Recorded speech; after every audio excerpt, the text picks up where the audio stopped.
You're now watching the Captain.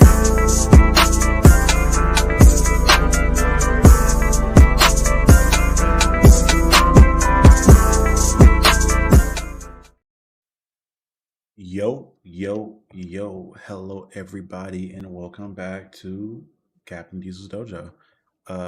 Bringing back a returning guest. I would say special guest, but that has more than one meaning now for um, Dr. Carey. Night, everybody. Yay! Applause. I don't have my soundboard set up for today.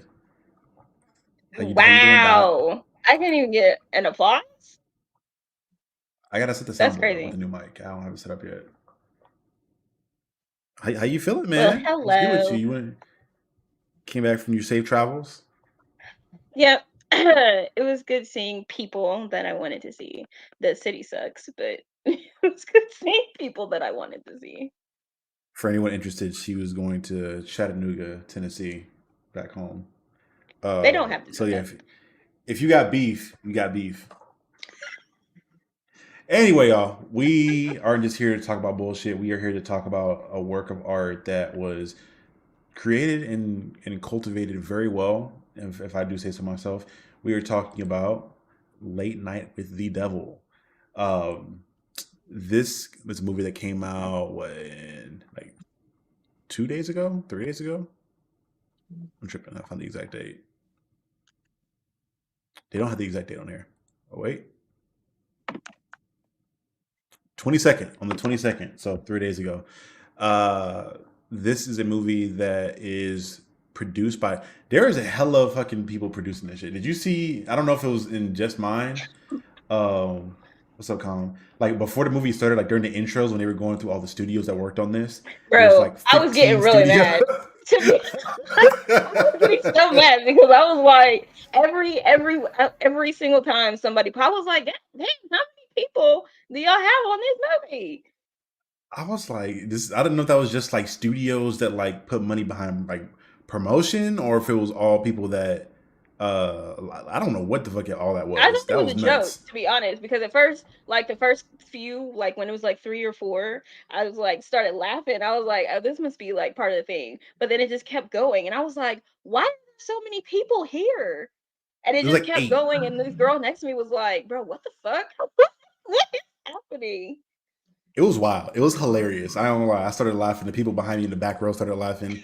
Like to your point, it started to get like a little irritating.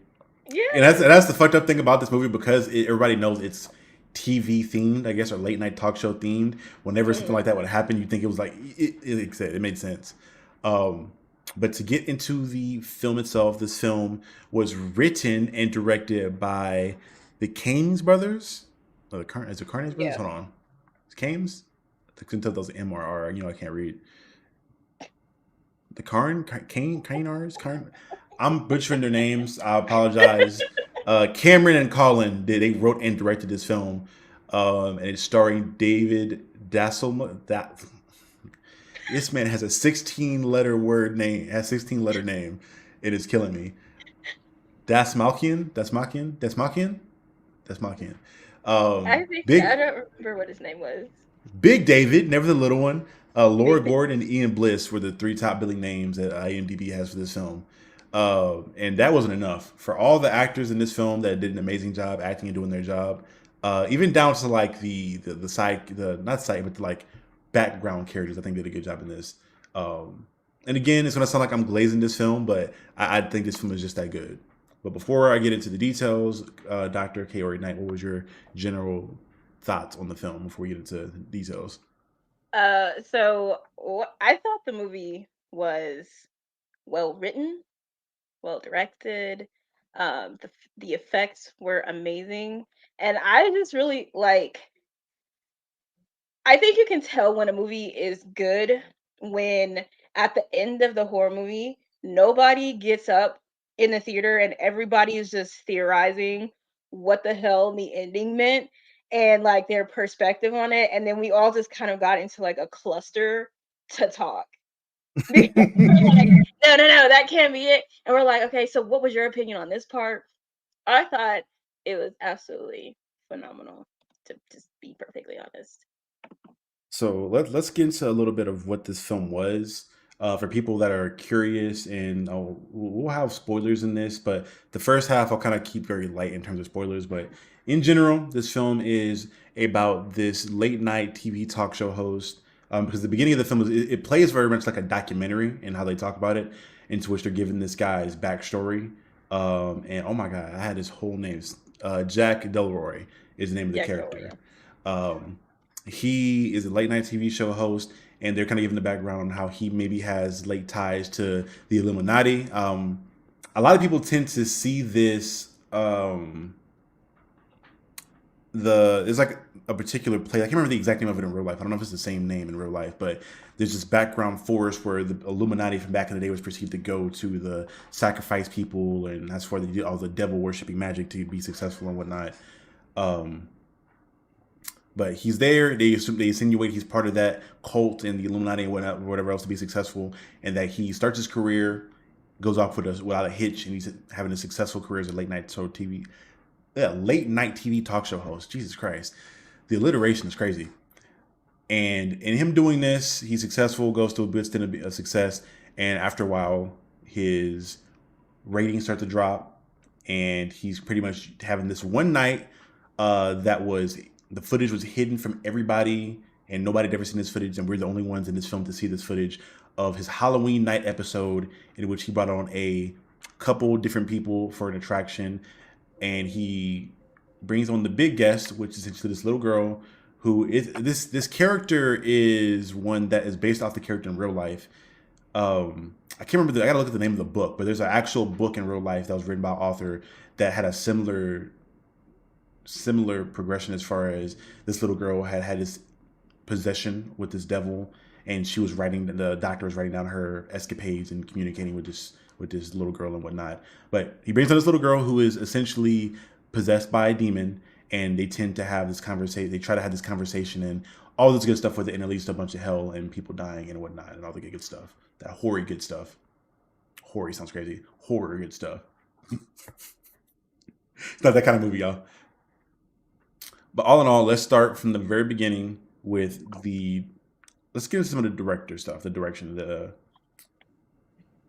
the way this movie is shot is that essentially throughout the entire film, they have the traditional way that you would see it filmed, where it's in color. But the cool thing is they have this VHS old timey TV type of filter on top of it, to where it looks kind of raw and gritty, like it's an actual film tape from back then. And then in scenes where they're not live, because the whole movie is them on this set of the film. It takes place in one location, and they're filming on this set. When they're live and everything's going on, and he's going through that typical TV show stuff, it's in color. And when they go off of the camera and the lights are off, and they're taking a pause or a commercial break, everything's black and white. So you're getting this whole like on and off thing throughout the entire film of people being in character, out of character, and all that good stuff. How did you feel about the direction, that directorial direction, I guess? Directorial direction. Direction. Man. Words are I kicking my actually ass really tonight. like. I really actually like that because um again, like where it was documentary, like documentary style in the beginning, to talk about all of that stuff and then to kind of like bring it to the actual storytelling, where of course we're live, this is what we're doing live, he's in that character, and then he comes off, and you can actually like, on top of it being like in black and white, you can also get his real feelings about things, because he's very anxious, he's very nervous, and he's like contemplating a lot of things, he's sitting there thinking. And you also get like how some of the other cast members of the show are also feeling. So like, I think that that was really interesting because you don't get to see too much of like what happens back here, because Mm. it could easily also just be describing like how you make a movie. Like once you get off of the set of the movie and you're out of character, we're about to sit here and shit talk about what we do and don't like about the direction that this is going. And it was just interesting to see how they decided to do the raw footage part. Yeah, I thought that was cool. Because initially I was kind of concerned about how it was going to play out, because I didn't think they were going to go and show behind the scenes stuff until they did, and I was like, okay, this is interesting because I love seeing the I almost said dichotomy, the contrast of when things are on and when they're off, like how Jack is in this persona, very not rambunctious. Jesus Christ, I cannot talk tonight. He's very live and vibrant, and you see that with the colors. And then when things are going off, you can see how certain things rattled him. Um, and even one thing I love about that, whenever they're off screen and they're the hustle and bustle of the show's going on, the subtle comedy. For a horror movie, you wouldn't expect the hint of comedy that was in the film. There's a lot of like side comments and gestures. I think at one point they were talking, there was really serious conversation going on. And then they just brought in like Halloween decorations that were hilarious in the timing of it being brought up. The script is very airtight. It was very airtight. But in the direction of it, I thought it was dope. It was. I always find it interesting how you can build a set of a set. Like how do like do you build? Do you just record in the set like a set and then like that's it was so interesting to me how you do that because it's the meta stuff of it is very interesting how they go about doing that. And if you've ever watched old timey footage of late night talk show hosts back then, or even sometimes to an extent the ones they have today, with like the I almost said Colin Farrell. Was it Colin? What's Buddy's name? Johnny Jimmy Carson, Kimmel, Johnny Carson, Jimmy Kimmel, all those type of guys. Like Dick it's Van very Dyke similar to too. that. Dick Van Dyke. It's interesting to say the least. So you have a little bit of familiarity with that. If anybody's hung around their grandparents or they stay up late to watch those, getting into the let's get into some of the acting a little bit too in that same token. I think that leads very well into one another. I love how some of these characters, even when they're doing an over the top performance, my one of my favorite performances was Christu, the psychic in the very beginning. Hmm. Initially, I was like, okay, because the movie is for everybody that's wondering, it's a slow burn. It's like a 2 hour long movie. It's got to be. It's what it felt like at least. If it wasn't that long, I'd be I surprised. think it's like an hour Oh wow, 47. hour 26 apparently. Jesus Oh, Christ, I was close. that movie felt like it was 2 hours to me because it is a slow burn. Um, and it's not badly paced. I wouldn't call it a terribly paced movie. It just takes its time with building up senses of dread and building things up. And it does a good job as the movie is going along, dropping little gems and always uh, paying off the things it sets up. So like this stuff about him being a maybe a part of a devil cult or a cult that makes him successful. They drop those gems throughout the film and other little things like that they give callbacks on. And it's also sort of a mystery at the same time because as they're going through the film and things are happening, you're starting to realize who Jack Delroy is as a person. It's initially you from the way they go through the monologue of him. He's this tragic late night talk show host who's going through this bad time in his life, and then they slowly start to show you the side of him that's a little bit more selfish or capitalistic, and they get into some other things as the film goes on. And it's a great way of developing him as well as developing other characters. But Christu, the man who was a psychic, for lack of a better term. I don't know if we ever find out if he's like actually a psychic or if he's just really good at pretending to be. Because he essentially is brought onto the show to showcase his psychic abilities, and he's like fishing around the audience. He's doing the typical thing that you see mediums do in films, where they're like, "Ah, I sense a name coming to me. It starts with a J. Jack, right? Yes, Jack." And he does that thing, and he's until he gets people. Um, it was funny. The sequence that his little sequence was dope to me. I enjoyed that very much so, and I think it ended the way they went from the comedic aspect of it to the more somber side. The tonal change in this film was very seamless to me, in my opinion. When it came to Christu, I did like him, and so like I think that was one of the things that me and the people who were in the theater ended up trying to talk about because um like of course his wife was back there, and when Cars started trying to like talk to the two women in the audience, they were like, "Oh yeah, like there was a lady in the lobby, she was talking to us." um However, like it was kind of like they were trying to make it seem like he wasn't really psychic. However, when it came to the very very last part where like where Jack was like, I've never told anybody what I called my wife before. Like that's a private nickname that I called her before. And of course, I'm unmarried now because she's dead and I have on my wedding ring. And then Mm. he ended up uh throwing up all of that black liquid and then ended up dying in the ambulance. And I'm sitting here like, I think that they wanted you to, I think I liked the misdirection when it came to Christy's character because I mean, obviously, like when he was trying to get the Perlman thing, like I'm sensing like, and then the name was not right, but then he Mm. got to like these two ladies and it was kind of right. And it's like we're trying to kind of make it seem like he may or may not be. And then it kind of like turns out that he actually was, and the situation affected him because the girl was in the building. And I'm like, I like how they did that. Christy's character, I did like Christy's character. I hate that he died. Uh, I was like, damn, like he couldn't have just survived at the hospital, been in a coma. Nah. We killed him off screen in the ambulance on his way to the hospital. I'm like, damn. I do think that was a waste. I think seeing him die or at least cut into his death would have been cool to see. Of him throwing his guts up.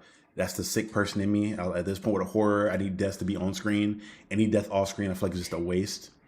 But Especially when they I did good think that effects that with was the ooze. actually cool though that they did it off screen because then when it gave the cast something to talk and be afraid of because like of course they're not supposed to talk about it to anybody, they're not supposed to tell anybody, it's supposed to be a secret, all this other stuff. And of course like they are panicking because all of this shit is weird, so of course they're just kind of, I did like how they did it off screen to give them something to be frightened of. I did enjoy that too. I enjoyed, like to your point, showing how the cast was like mentally being broken down as well. They treat the cast and crew almost like its own separate character, and you get like updates throughout the film on like their condition of how much they're afraid, up until the end where they just all dip and they let you know like, hey, people are gone. We're not doing this. But with his thing, I thought it was really dope and how they, like you said, they showed him being a very fraudulent from our perspective as the viewer. And when they threw in like the mini thing, again, this is where the direction comes in and how the director directed it, and probably a little bit going into the director of photography as well. The seamless change of how sound was utilized in this as well as lighting. Whenever, as soon as he caught that hint of the, I'm assuming it was Abraxas, the demon, that was possessing the little girl, mess with them. You saw like his face change. You saw the music, like it was like almost silent, almost. And they do that a lot in this. And I think that sometimes done really well in horror, to where no noise is almost scarier than some noise that's being overdone or some creepy music. And you just Agreed. saw, this is where the acting for him was great, because you see his facial expressions and like him being broken down, even to his screams, where a lot of the scene is dependent on him because there's no sound at all. And when he's screaming about the mini going on, I'm thinking, okay, he's acting again and he's doing too much. And then you start to see his facial expressions and see that he's really disturbed. I was like, okay, this is starting to heat up now. Because it took a minute for us to get to that point. Because this was maybe like, what, like 20, 25 minutes in the movie at this point, I feel like. Because we had already been through the introduction, and that was like 5 minutes, I felt like. And then the setup to everything. It took a minute for the movie to start to get serious and start to build the creepy factor up. And that's what happened. That happened in his particular scene. And what I would like to say, I want to get into one of my favorite characters that directly follows that, in Carmichael Hunt, who was brought on to be the just super The skeptical skeptic. ex Hmm. magician. And I love how he's just thought the entire film pretty correct and pretty accurate for a lot of accounts. But for the Christu stuff in particular, I love how much of an asshole he is. I will say that this is one of those scenarios where like bad guys or protagonists being protagonists is dope and done well.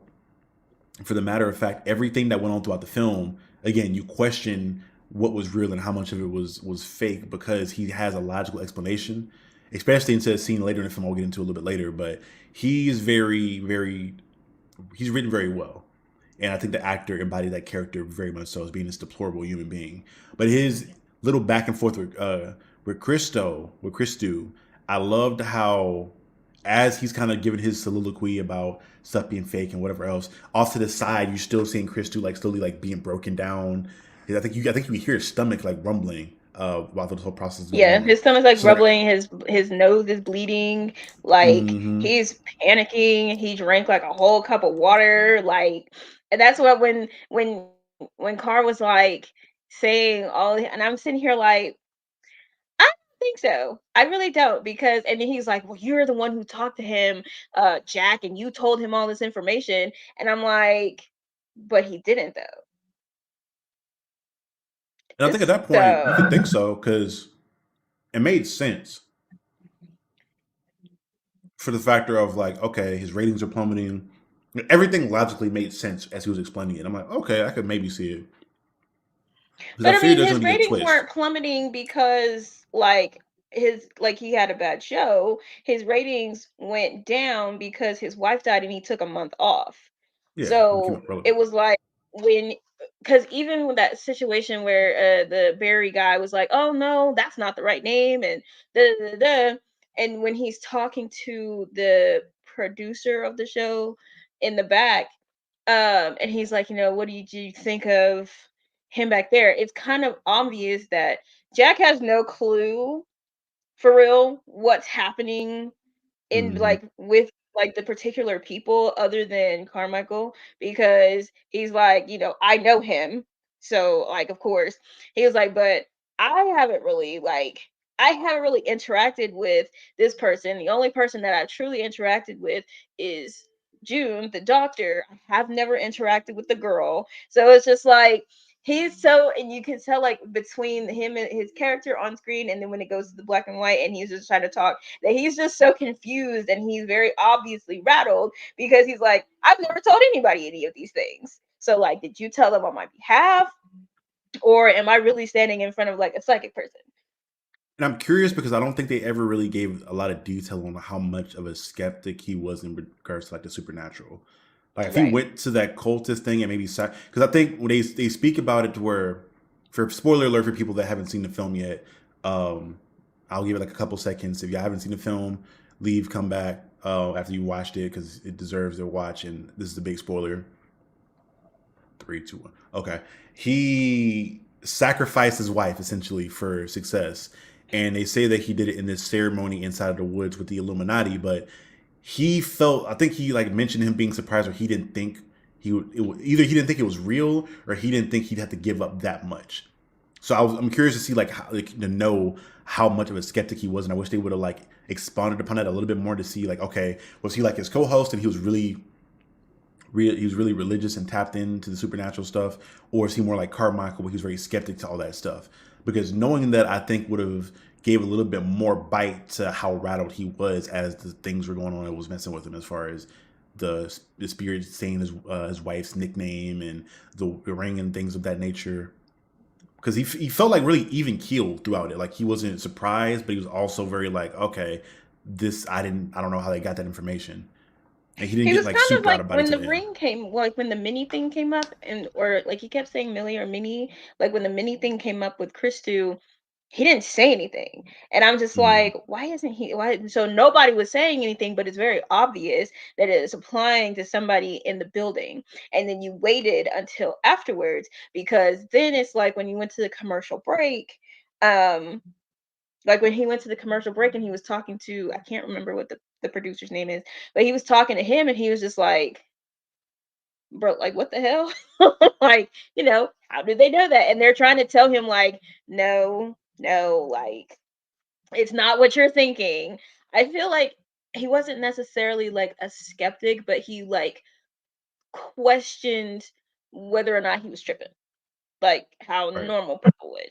And it was like the whole situation, like when I guess when we get into the situation with when June and Lily, when she gets possessed and he's like, the demon is like, we've had conversations already, Jack, and he's just Mm. like, you sure? And then when you find out like he sacrificed his wife and you're just like, yeah. So we can go ahead and start getting into that portion of the movie in regards to the second act that Jack decided to bring onto the show was this little possessed girl by the name of June, no last name, June, no relation. Lily. Lily, oh, Dr. June, Lily was the little girl's name. I'm tripping. It was Mm. June, it was Dr. June. or is it Dr. June Ross Michael Mitchell? Yeah. Damn. Or is it Mitchell Michelle? I got the thing put up on my other monitor, but I can't see because it's hella Yeah, small. Dr. June and then Lily. Lily essentially was the child or the byproduct of this cult. They pretty much made it seem like he was very akin to not the kind of like the Manson, like Charles Manson, almost in a sense. Yeah, essentially like Charles Manson, but with like actual devil worship, and then like the whole entire like family got murdered in a fire except for her. Right. The whole movie in general is playing off of the 70s craze of like devil worshiping and the devil being a big thing in America at that point in time I to think where Charles Manson is actually in that montage that they have in he there. is. He's in there. They show I think Dahmer's in there for a brief Yeah, always second, as well as what's buddy other buddy's name? The guy was killing college girls, attractive Bundy. guy, Bundy. Like they show Hmm. like snippets of each of all three of them, and essentially this guy is the leader of a cult, the devil cult. I think specifically the cult of Abraxas, right? Cult Specifically, of Abraxas. Yeah. yeah. And for people that are wondering, apparently Abraxas, this is how I watch so much horror because I'm literally like remembering all the lords of hell and all these demons' names, like going from like Bagul to Payman. I'm memorizing all these damn names. The new one that's added to this list is Abraxas, who essentially is like a performative demon who is known for putting on spectacle and apparently is the origins of the term abracadabra that magicians use. That I was not aware of that. I don't know how accurate that is, but it sounded like it made sense. It's like, okay, that was cool for the movie. Because Abraxas is in my book of demons that I Oh, right. have. So like it's a dictionary, okay? It's a dictionary of demons that was given to me for Christmas. By We who? just go, huh? Never A mind, friend of y'all. mine. Anyway, Abraxas is so when I came home last night actually, I went to go look just to I was like, I still have that movie on my mind. Let me go check my dictionary real fast because whenever I see a movie and it mentions like a Lord of Hell or a demon or something like that, I do go look it up to see if it's in there and just kind of like read up on them or whatever. But Abraxas is in there, and he is the the start of Abracadabra. Since you're a demonologist here, can you give any other like, context or knowledge about Abraxas since you have the fucking book on him? Jesus Christ.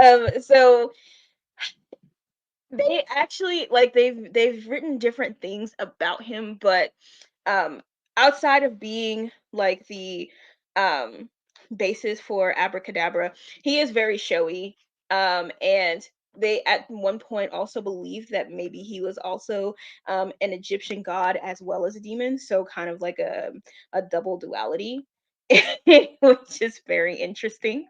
um but he is very showy. He's very into the mystics. So whenever and he's also one like many demons that are in that book that appreciate a good deal. So if you like are needing something in particular, they Abraxas is one to be quick, fast, in a hurry to make a deal.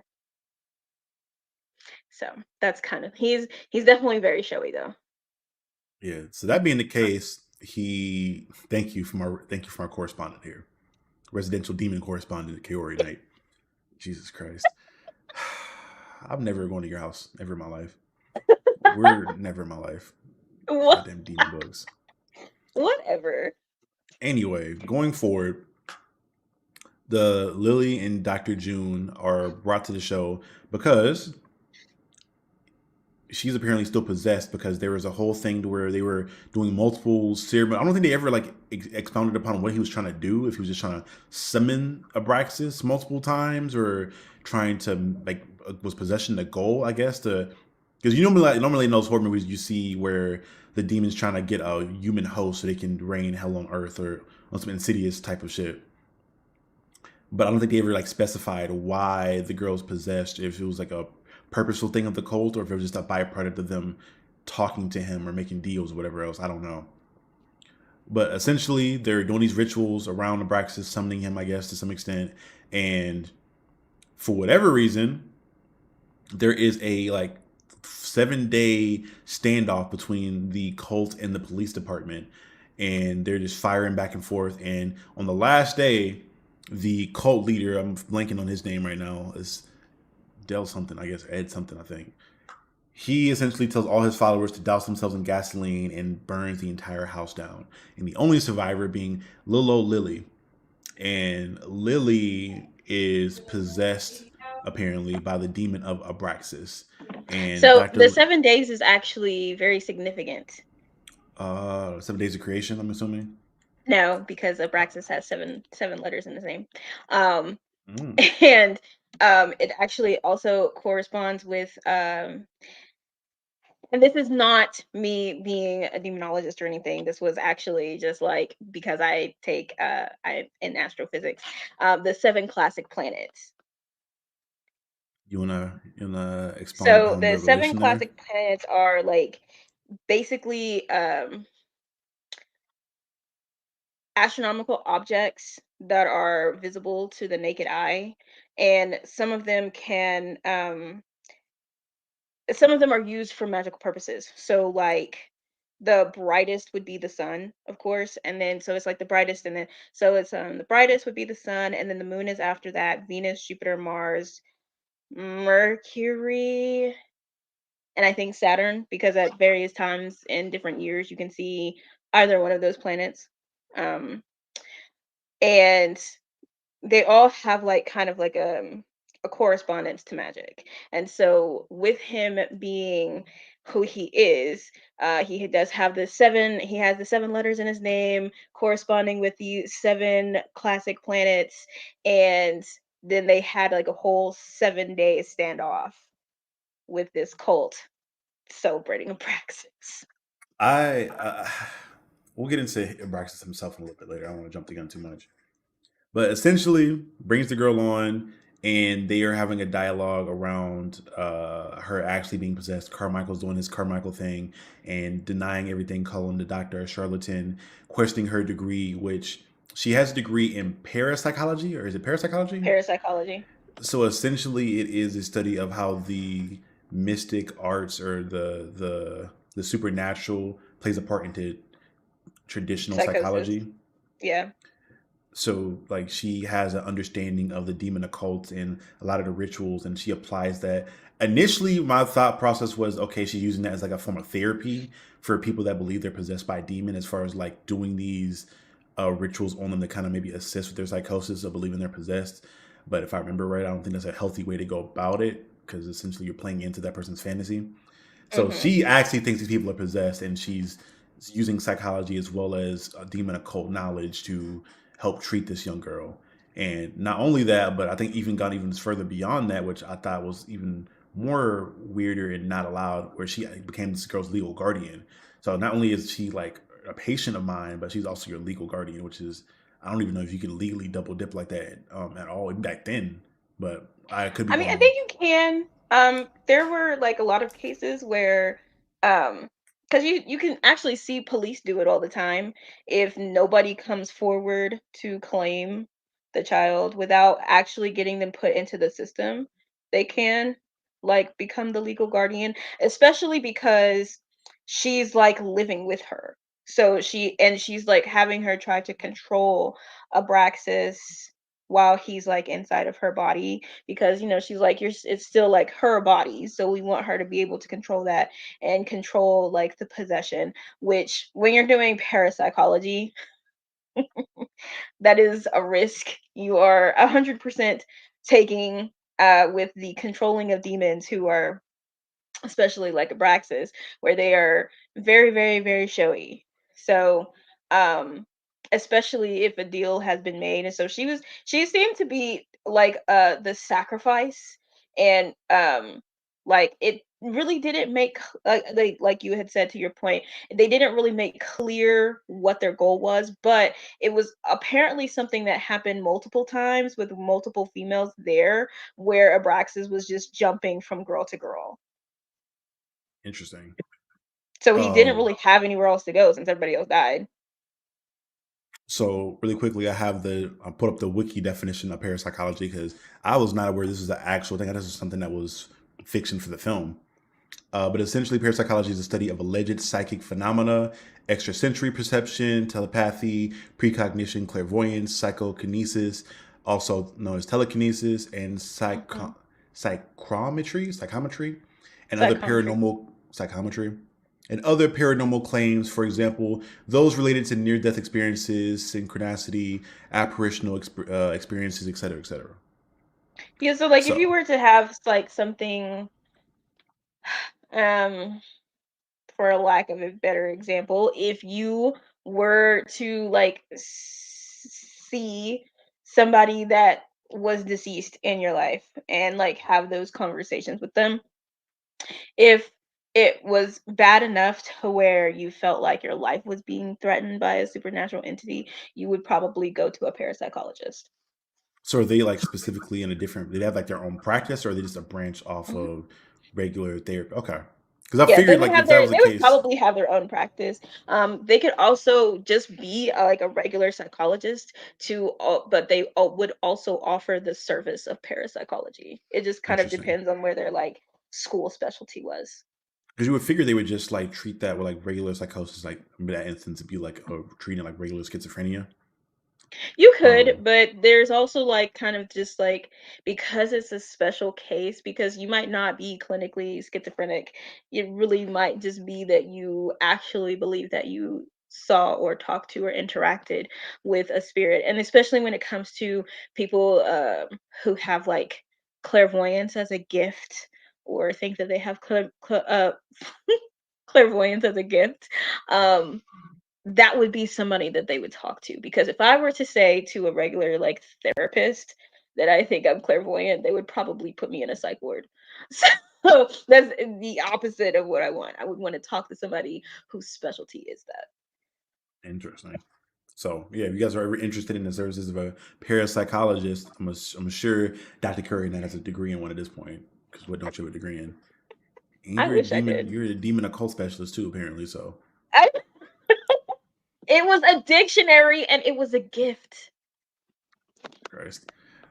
Moving on, brings the girl on, and essentially you can kind of get a feel for. They start to characterize Abraxas a little bit because I was really interested in trying to figure out like how much of the girl's actions and ticks were like her and how much of it was Abraxas. Because the possession was very clear. Like they had her face chains. The makeup on her was amazing. They gave like Yeah. little cracks in her face to show like her deteriorating and whatnot, and showed a clear possession state. But when she wasn't in that state and she was just her, she seemed to be very much so like how you would imagine a Abraxas, where she was like attention hungry. She's staring directly in the cameras. She's looking for all the attention. She wants all the eyes on her, and even in conversation. And in doing that, it looked kind of weird to me. So I'm like, is she possessed now, or because they also tried to make it very apparent to show that when when the two individuals were, one was in control of the other, like there were actions that were drastically different. Again, besides the facial makeup and things being changed, the voice was also there as well. So I never really knew when she was possessed and when she wasn't possessed. But I think there's like a full possession and then there's like a light possession. And I really think that she was possessed the entire time. Um, with just again, Abraxas is very showy. He's very much attention whore, especially if he's made a deal um with whoever and the sacrifice has been completed as it has. So while he was letting her have like her moments. So like when she's acting the most childlike, I think is when she's not, because essentially they got her when she was young and she's been with June the whole time. So I don't think that she's really been around other kids. So she doesn't really know how to act with other kids. And it's like or with other adults, because she's like repeating things that June said in confidence to her or a confidence to somebody else. Like when she said that Jack Delroy was handsome, she's like, she thinks like Mm. you're very handsome, like things like that, like things that what kids would do. So I think when she acts like her most childish is when she's really not.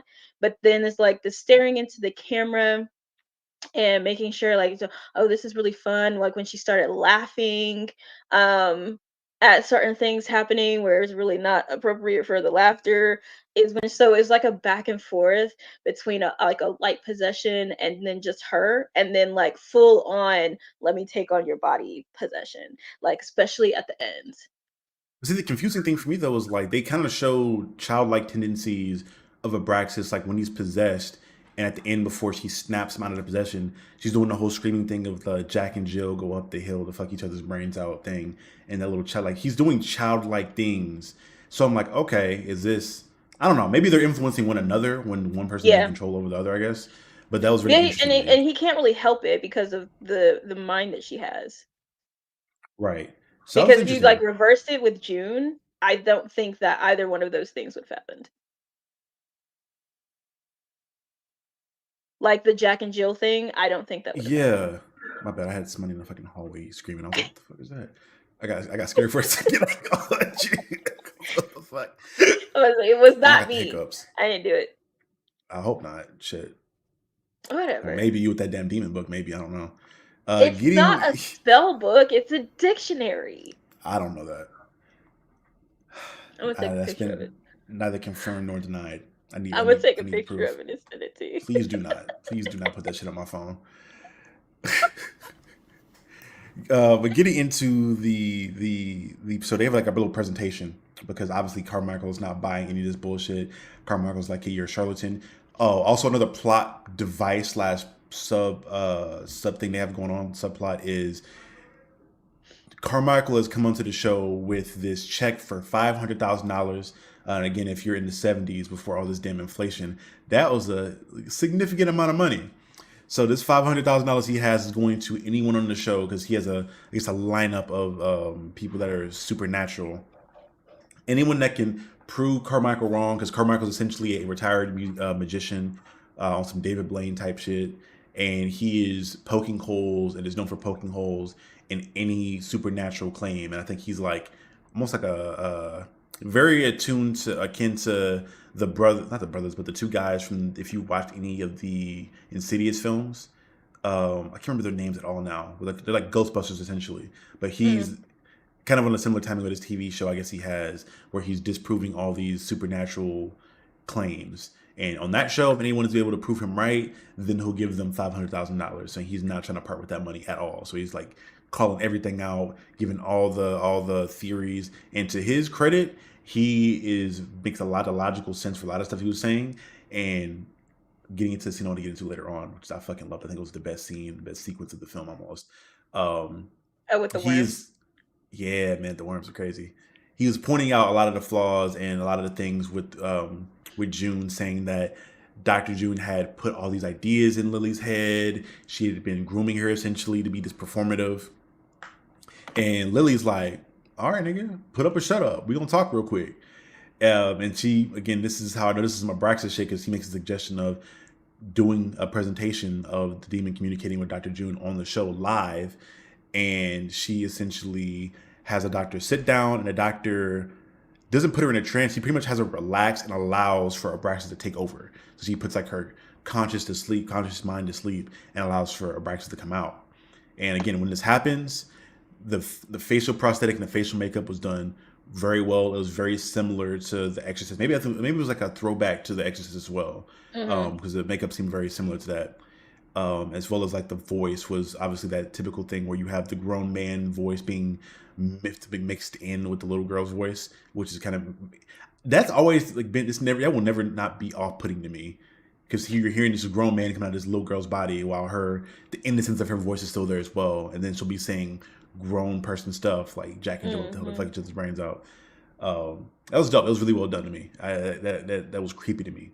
And again, there wasn't really too much of a score for this film. Like a lot of these situations in which these things are happening, it's very much so silent, and you're just hearing like as if it was a regular broadcast, to where you're watching these people have raw interactions and raw expressions and raw reactions to what's going on. And it was fucking sick. It was fucking sick to me. But in this trance, Abraxas is pretty much I guess Talking it's shit. a premeditated thing because he was Talking talking shit. shit before. Yeah, talking shit before they got there. because she made it a point to talk about. I guess they had talked about going onto the show initially, and she was like, "Oh, are we here?" He's like, "Are we here? Is that him behind me somewhere?" He's like, "Oh, hello, Jack. Good to see you again." And Yeah, Jack's and doing that's the when whole he was thing of like, like, I've never talked to you before. And he's like, bitch, we went to the woods together. he's Let's like, not play. Jack. And what he said specifically, he said, "We met amongst the tall trees." And that Yes. I was phrasing, like, yeah, yeah, yeah, yeah, yeah, yeah. man, I ain't gonna, I don't know why that specific phrasing was more creepy to me than like him just saying we met in the woods or we met before. Saying we met amongst the tall trees added Because more that I mystique. thought that was creepy as well because that's something incredibly specific to that one group. And when he said it, I was like, what did you do? What did you do? As soon That's as he when the said it, I wheels was get to like, oh turning. shit. Because again, the whole thing is kind of a mystery almost of like what's going on or like what Abraxas is doing, or because I think that's always the thing that you kind of get into when it comes to possessions or anything poltergeist related, whether it's spirits or a haunting going on. You're always trying to figure out why is this demon possessing this person? Why are they haunting this house? Why are they fucking with these people?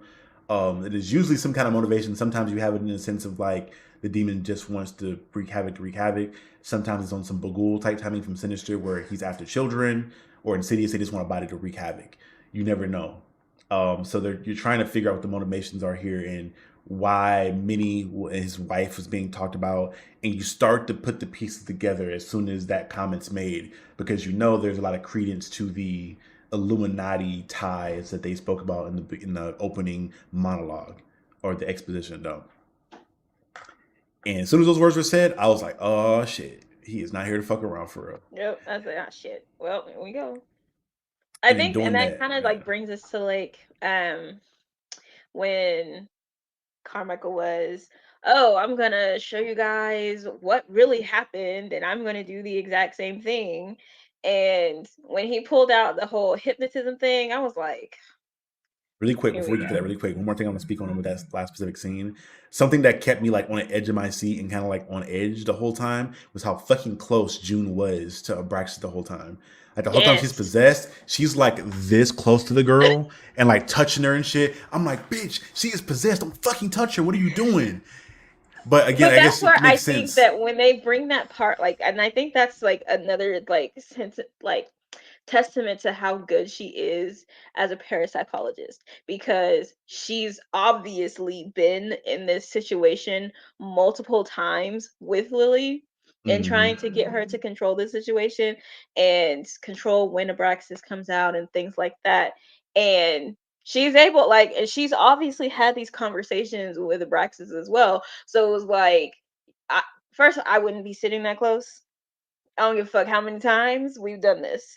And she was like saying the entire time, like she's unpredictable. He's unpredictable. Like this whole situation is unpredictable as fuck.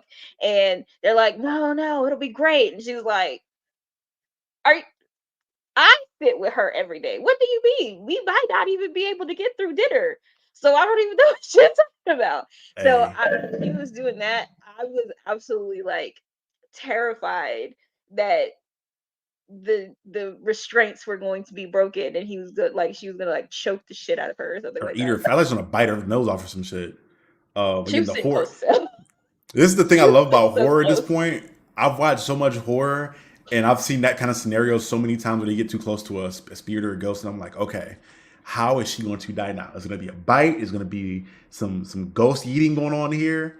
And this is how I'm a sick individual now. I'm just imagining how, a million ways for this person to See, die and in they this be talking scene. about me. That's crazy.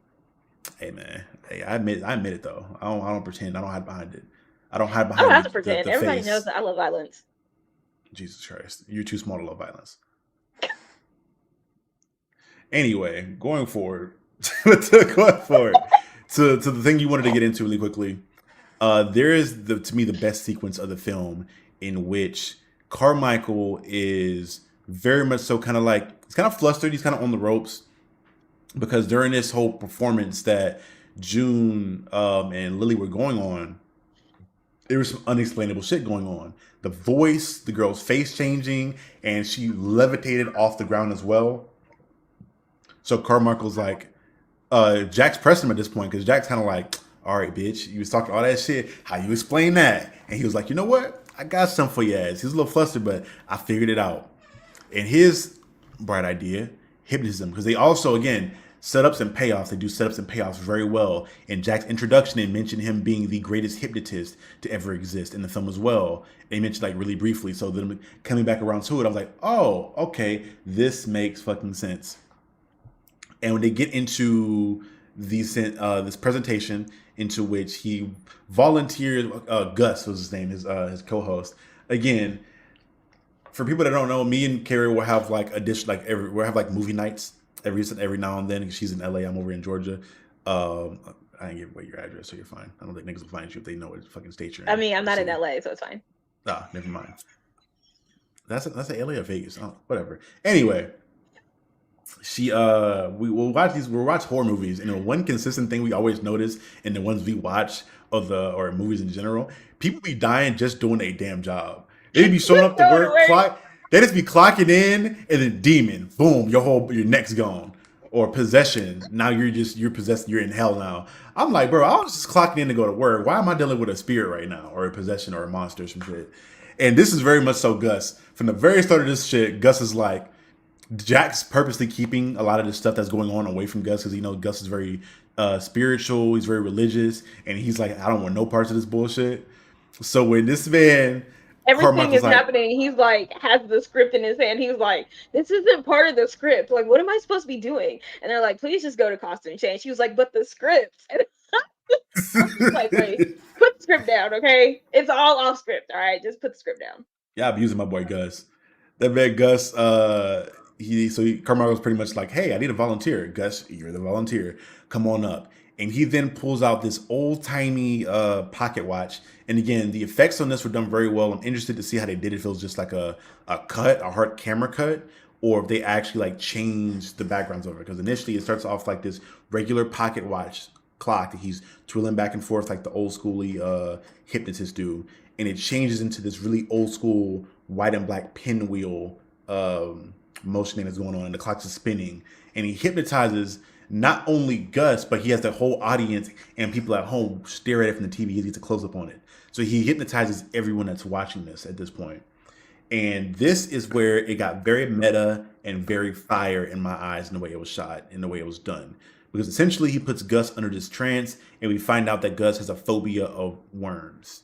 He does not like them. They're moist, they're dirty, they're in the ground. And essentially he hypnotizes Gus and convinces Gus in this trance, suggesting that he has worms inside of his skin. So you see him like clawing at his skin. He pulls worms out of his neck, and then they're inside of him. And he does this really fire practical effect. 'Cause I can tell it was practical from the way the stretching was done, where he opened up his stomach, and you see this cacophony of worms come out of his stomach, and it was just so beautiful. I love when the practical effects are done so well because you can tell it's practical because you're a horror fan and you know when something's practical. But if you're looking at it with a naked eye, I would never tell that this man did not have worms crawling out of his stomach from being ripped open. Right. And it was beautiful. The acting was amazingly well done. I loved the reveal of it when he was just like, he's obviously just talking to him, and he's like, oh, like I fucking hate worms. It First of all, shut up.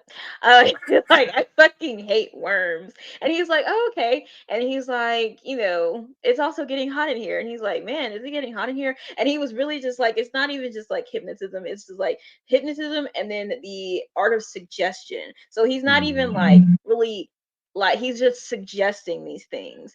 And then because he takes his shirt off because he's hot, and he has like just this really the smallest cut on his neck, and it's like still a little bit red, and he's like, oh yeah, you're bleeding. And he's like, yeah, like nicked myself shaving this morning. And that's where he's like pulling all of these worms out. And I was like, I absolutely loved how that worked, like when they were doing the behind the scenes part of it, because like everybody's like, did we see the same thing?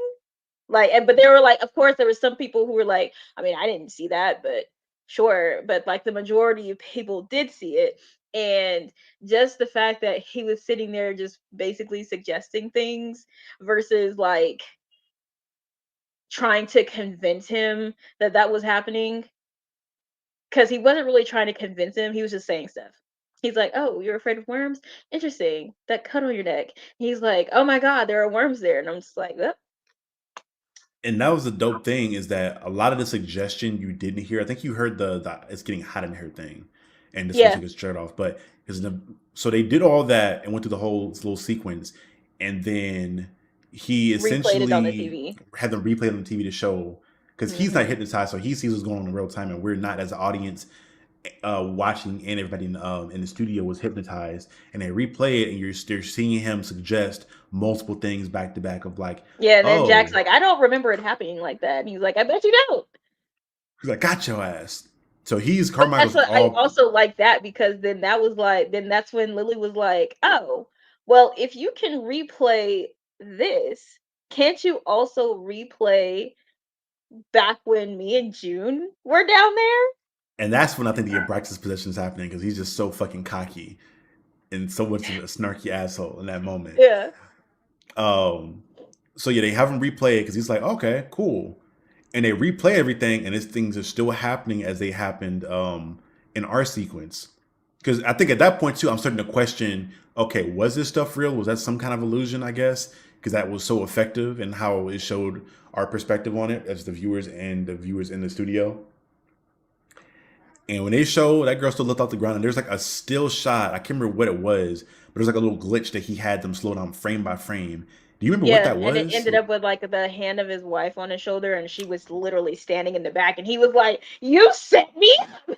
He's like, "What are you talking about?" Right. So Carmichael's pissed at this point. 'Cause he thinks he's been set up to get disproven and like get his credibility ruined and shit. So he's like asking like how he did it and how all this shit was happening. Yeah, he And was this like, "How nigga the Jack is fuck did like, you do that?" And I'm like, "Listen, by this point, I would Jack's have thought I like got set up flustered as too." fuck. I would have thought I got set up too. But it was really that part was really interesting to me because everybody else is kind of just like because you see the glitch when he turns his head towards the audience and it's when he turns her head towards the audience and it's like her face, his face and then the other face in the glitch and then the glitch like the third glitch turns from like this mysterious face to an entire body Mm-hmm. in the back with her hand on his shoulder. When I saw her hand on his shoulder, I was like, absolutely not. Yeah, that fucked me up. I ain't gonna lie to you. Nope. She looked kind of similar Absolutely the fuck not. to the one ghost from Haunting of Hill House, the one lady, not the crooked Yes. neck lady. Well, I think yeah, the crooked neck lady. She looked very similar to that, the glowy eyes and shit. Yeah. And when I saw I was like, I'm about to be traumatized. I was like, please don't like zoom in because like her hands look like the hands from Woman in Black. Mm-hmm. Like her little scrawny. I was like, please don't zoom in on like her face, her body. I don't please don't zoom in. I'm gonna be sick. We got like one close up scene, kind of sort of, with her behind him, I guess. Yeah, that Um, part. Yeah, when Nothing she was crazy, but behind him with her hand. Yeah, I was like, please don't go any further in. I'm gonna be sick. Please. she was nuts. But in that portion of the film, though, when that happens, not everybody's all hell is broken loose at this point because now we're 100% without a shadow of a doubt. No, this girl was actually possessed by a demon, and they're trying to make sense of everything going on. And I will say at this point, the thing that I absolutely love is the ambiguity of and the lacking of wanting to show Abraxas's face, what he looks like. Because initially I thought that's what that glitch was showing like what Abraxas looks like Hmm. as a demon. But even near the end, when all hell broke loose and shit hit the fan, they never showed what he looked like exactly.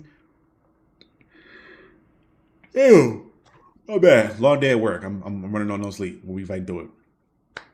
But getting into that aspect of it was really dope to me that I think in horror and monster flicks and even in stuff like this, unless your demon has a really dope design like Bagul from Sinister, even then you don't want to show your demon or your monster too early or too often because you want to keep some kind of sense of suspense and tension built up because you're still scared of it. When you can see it in all its glory, all the power is pretty much gone off of you, and you need to like climax that film and wrap that film up pretty quickly if you're going to show what it looks like. Or unless it has a unique design or the actor for it is really dope, like on Pennywise type of timing. But this shit here, when you get into the final sequence in which the little like Lily's head like Splits open. explodes, splits open like a Mm. fucking like a zombie from The Last of Us, and you see like TV static, red TV static inside of her head, and she's just like turning around, killing people telekinetically. She first off, she breaks Gus's neck because Gus is trying to do the whole power of Christ compels you thing. We already knew what it was. I was sad. I'm like, not my nigga Gus. Gus is just I here was trying to like, get his damn, job. got Gus, and then first, that's crazy. Gus was just being a real homie, like holding it down for Jack. He was with Jack from the beginning to show up until that point. I'm like, bro, you killing him off first, being a real one and being a homie, supporting the homie for real. That's crazy. Breaks his neck and turns his neck in a complete 180-degree angle, and then goes to further on kill Doctor. So she hoists up Doctor June because Doctor June used this charm essentially the first time around and a chant of the charm to Yeah, end the I believe it was possession. an Abraxas stone, if I'm not mistaken, but I don't remember. So Braxis then takes that charm necklace and hoists her up by the necklace to where she's in midair and she can't talk anymore to continue the chant. Which again, rookie move. There's no way you that familiar with the occult and you got the shit wrapped around your neck to get hoisted up. Because I'm pretty sure she could have stopped it if she was able to finish the chant, but Braxis was like, "Bitch, shut up." Honestly, I don't think so. I don't think she would have been able to. As far as they went with that, with her head splitting open and the power being revealed, and that was a lot of power. I don't think she would have been able to stop that. Probably hoist her up, and while she's hoisted up, Carmichael is essentially at this point a full-on believer because he is on his knees praying to not get murdered, and then proceeds the full circle thing, pulls out the check, and is like, "Here, you can have the check. And Don't she kill burns me." this shit. At that point, why the fuck? Once I see a person's head split open and there's a demon, so first off, you had the chance to run once you saw Gus's neck get snapped. I would have already dipped out once I saw her head come open. But once the head comes open and somebody dies, I'm out. Carmichael is like in such like he was stuck in such awe where he's like, oh my god. Then old girl gets hoisted up again. By this point, you need to be dipped out of ran. Everybody else is already running. Half the crew took off before this final sequence even happened. So why are you still here? Puts the check up. Lily or Abraxas then burns the check up and Burns her continues to shit. light and burns him and lights him on fire while he's there. And he gets turned into a fucking Burning from the charcoal inside is pit. crazy. That so it's from the inside. I saw his skin start to like Yeah, his char skin up. started to blacken, and it was like coming from like inside and then out. So It maybe looked like really gross. it was the that was more CGI than anything else, but it looked clean as fuck to me. I don't know if Hmm.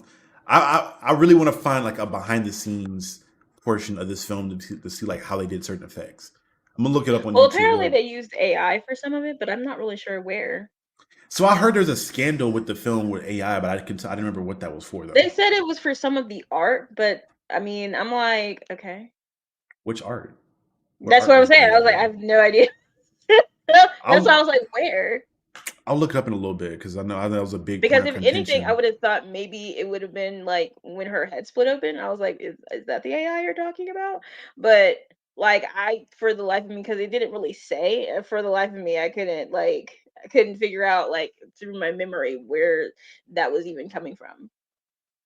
I'm gonna look it up while we're going here, but head splits open, burns up Carmichael, and then turns her attention to Jack. Well, she just stops after that, and she's just staring at Jack, and Jack's like peering into the fucking abyss that is her head at this point. And the producer that was with him is like, "Hey, nigga, I'm out. Come on, let's go." And trying to dip out, and as you see Jack run off, now you're transported into the scene to which he's back on the show earlier into the show, and they're Like going going so through everything, yeah. yeah. So in the beginning of the show, there's like an exposition dump, and as they're going through the exposition dump of showing the success of the show initially, there are different scenes of different episodes of like a Wheel of Fortune type thing. They're recreating a live play or different skits they're doing in the show, and he's pretty much going in reverse of each of those scenes you saw, but the scene is like distorted, and he knows. Again, he's it's almost as if you were transported back in time to a certain moment and you know you're not supposed to be there. So he's freaking the fuck out. But the people there aren't freaking the fuck out. They're acting like things are still normal as they were happening at that moment in time. and he's slowly going back, and then he gets to the point to where I'm assuming this is the night that he's reliving where he killed his wife. I'm Mm-hmm. assuming, which is Yeah. weird because I didn't know if they were alluding to him stabbing his wife because they said his wife died of the cancer in the news. So I'm like, how did you go from what's the Illuminati? I guess it really doesn't matter too much Well, about how the that thing happened. with that one, and I think that was actually another thing that we were talking about while we were all in the theater together, was that Lily, was using her powers as Abraxas as well. Well, she was using like her, she was using Abraxas powers, because she was giving like the illusion that it felt like she was giving the illusion to him that this is like the night that your wife died, and because she didn't feel like if she had have asked as herself for him to kill her that he would have done it.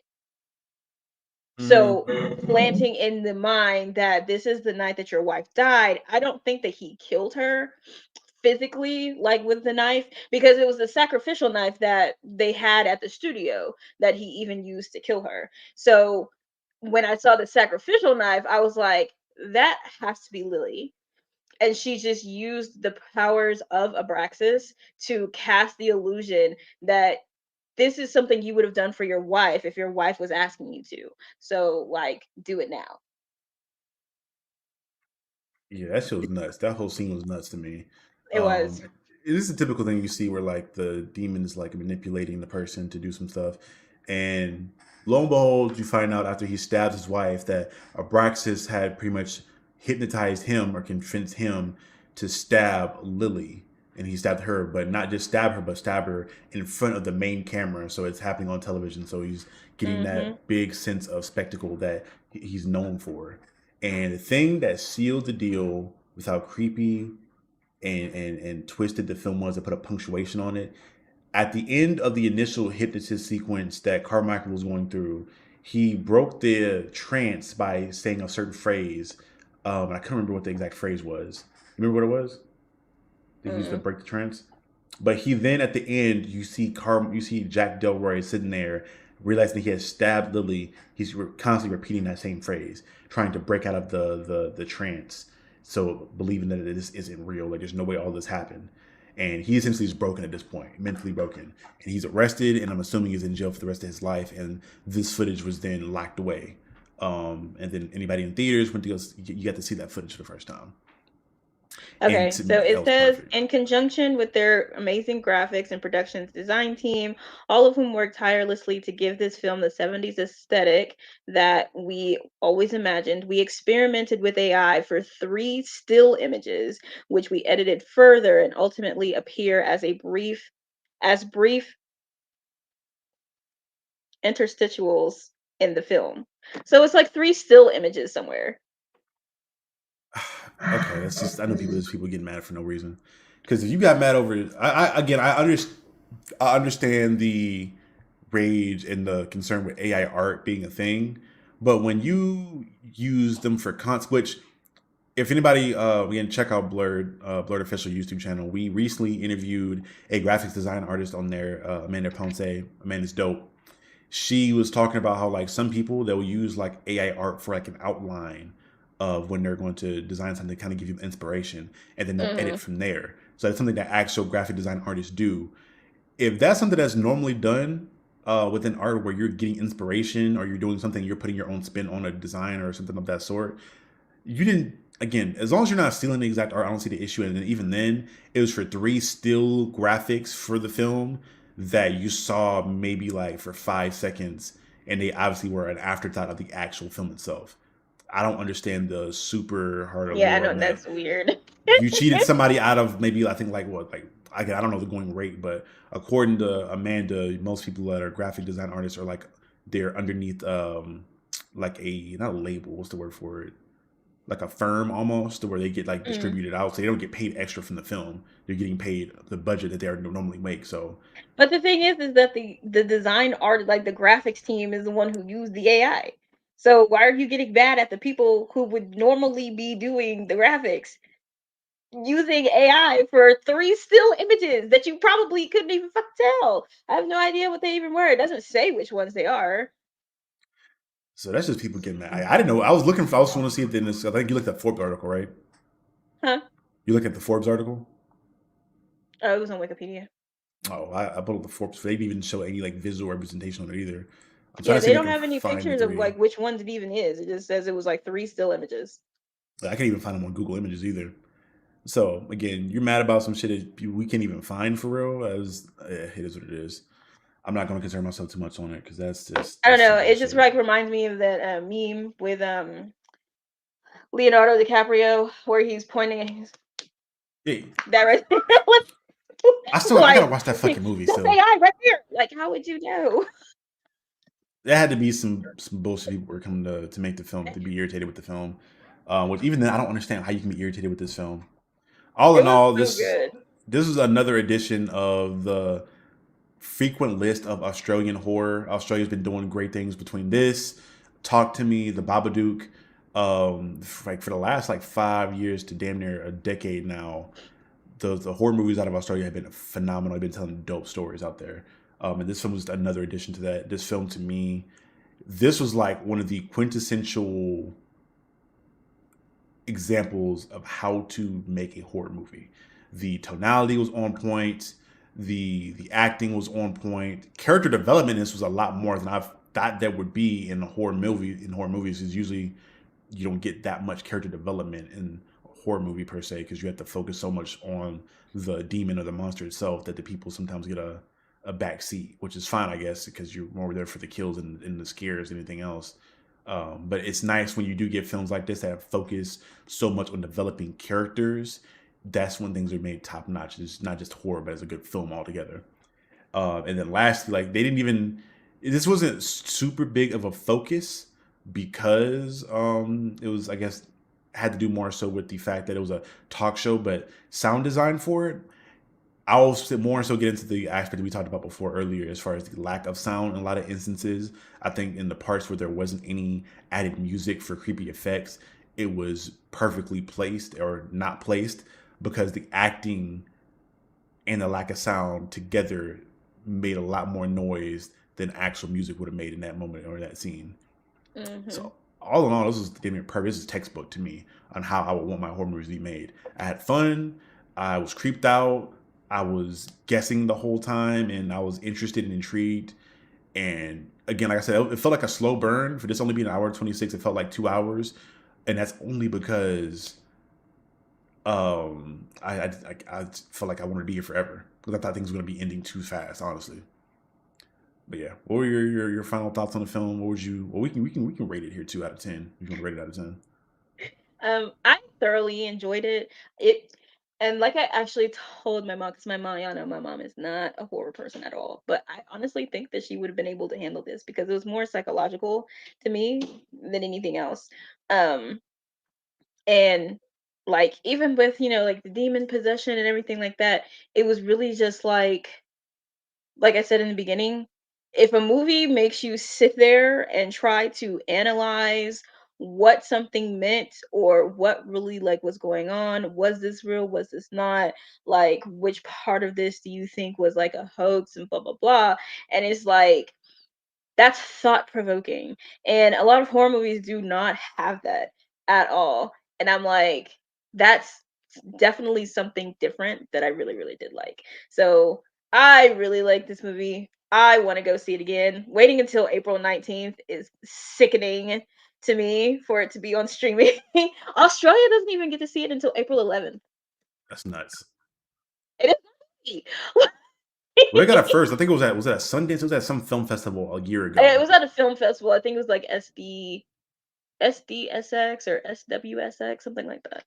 Side note: what I need you to do, we'll talk off screen after this, but I want to find a way to get to the Sundance Festival to see some of Oh, these that would films. be so I would fun. love to go to Sundance or go to a good film festival to see a lot of these films ahead of time, and do a review or two on these films way beforehand. Yes, that would be But fun. we'll talk But after yeah, this I though. would say I would give it honestly 100% because I said it on TikTok actually. I give it a 10.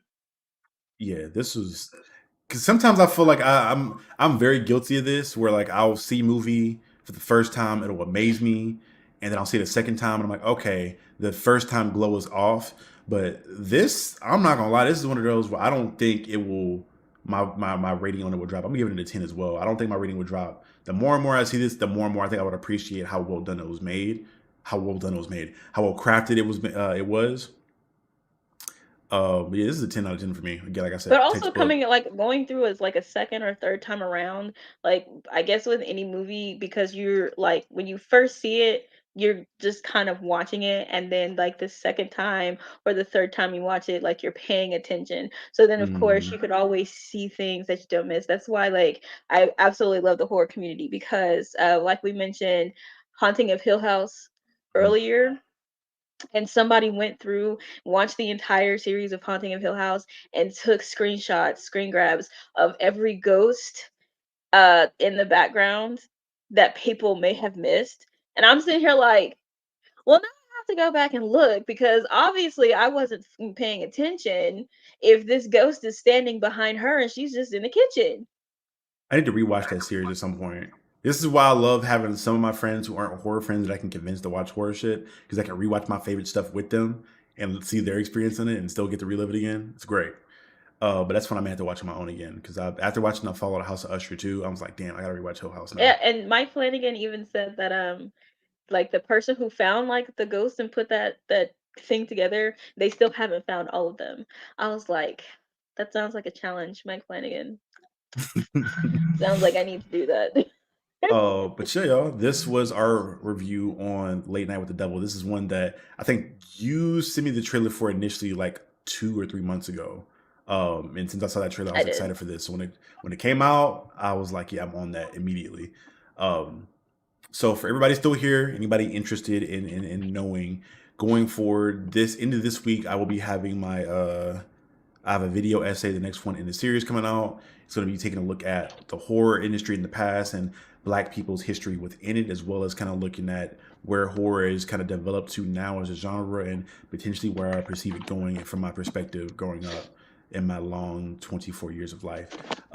So if anybody's interested 24 in years seeing is crazy. those, if anyone's interested in seeing those, seeing that video, I will be having a drop probably Thursday or Friday this week. So yeah, y'all just let me know if you guys want more reviews like this. It's been a while since I've done a movie review. So if you guys want more movies that are out, let me know which ones you want me to review, especially in horror, because me and Kay already go back and kind of rewatch a lot of the old horror movies or movies that we haven't seen that we want to watch at this point. I'm more than down to go back in the time machine that is the internet and rewatch a lot of the older horror films that I have not seen or haven't seen in a while to do a review on. So yeah, let me know. Let me know on the comments of this video, community tab, any of the social media. You'll find all my socials in the description of this video, as well as Dr. Kiori Knight's YouTube page will be in the description as well if you're interested in seeing any of your comic content, or I think you're doing movie stuff as well. Are you still doing that series?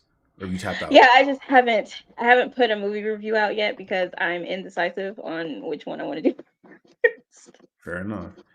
But yeah, y'all, this has been Kath Diesel, Dr. Kiori Knight. You've been watching Kath Diesel's Dojo, and I will see you guys later. Peace. You're now watching the captain.